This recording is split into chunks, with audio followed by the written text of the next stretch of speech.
Start.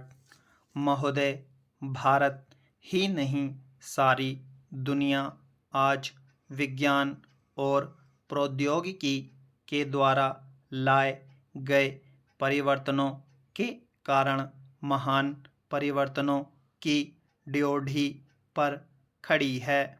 इन चीज़ों ने लोगों के जीवन को बदला तो है, किंतु केवल ऊपरी तौर पर। आज हमारे पास ऊंची ऊंची और सुंदर सुंदर इमारतें हैं। खेतीबाड़ी के कुछ आधुनिक तरीके भी हमें मालूम हैं, लेकिन आज हमें एक नए प्रकार के मानव की आवश्यकता है। ऐसा मानव जो विस्तारशील ज्ञान को वास्तविक उच्च जीवन के लिए उपयोग कर सके। मेरे विचार से गांधी जी ने यही करने का प्रयत्न किया, एक मानव निर्माण करने का।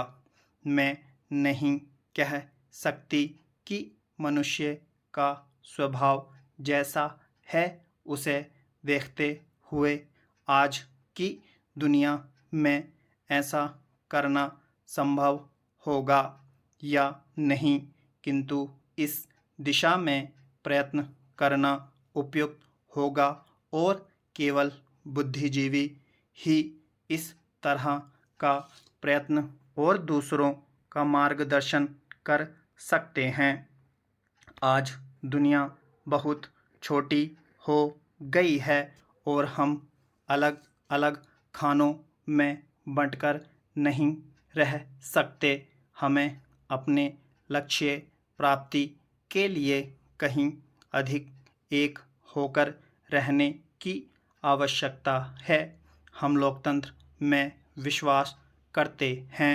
एक तो संसदीय प्रणाली की सरकार के अर्थ में, दूसरे उस तरीके में जिस तरीके से हम अपनी पार्टी में और अन्यत्र काम करते हैं।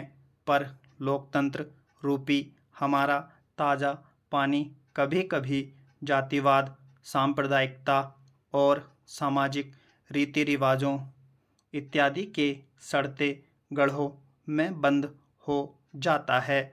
आपके पास लोकतंत्र है, आपके पास वोट देने का अधिकार है, या आप अपने विचारों को खुलकर प्रकट कर सकते हैं। इन सबके तब तक कुछ अर्थ नहीं होते जब तक आप इस प्रक्रिया से सामाजिक जीवन में परिवर्तन की नई धाराएं उत्पन्न नहीं कर देते, जो हमारे लोगों के हर वर्ग और स्तर में समा जाएं। प्रस्ताव पास कर देना बहुत सरल है, उस पर उसका कार्यान्वयन करना सरल नहीं। हम जानते हैं कि स्थिति या पद में कुछ लोगों का निहित स्वार्थ हो जाता है और कुछ एक का किन्हीं दूसरी चीज़ों में, लेकिन सबसे बड़ा निहित स्वार्थ है भय, जो जाना पहचाना है, उसे परिवर्तित करने का भय। हम जानते हैं कि अमुक चीज़ बुरी है, फिर भी हम उसे परिवर्तित करने से डरते हैं। लेकिन आज हम इस तरह बड़े बड़े परिवर्तनों के बिना वास्तव में जीवित ही नहीं रह सकते। हम परिवर्तन लाएं कैसे? हम लोगों को इस बात का कैसे विश्वास दिलाएं कि परिवर्तन आवश्यक है? स्टॉप।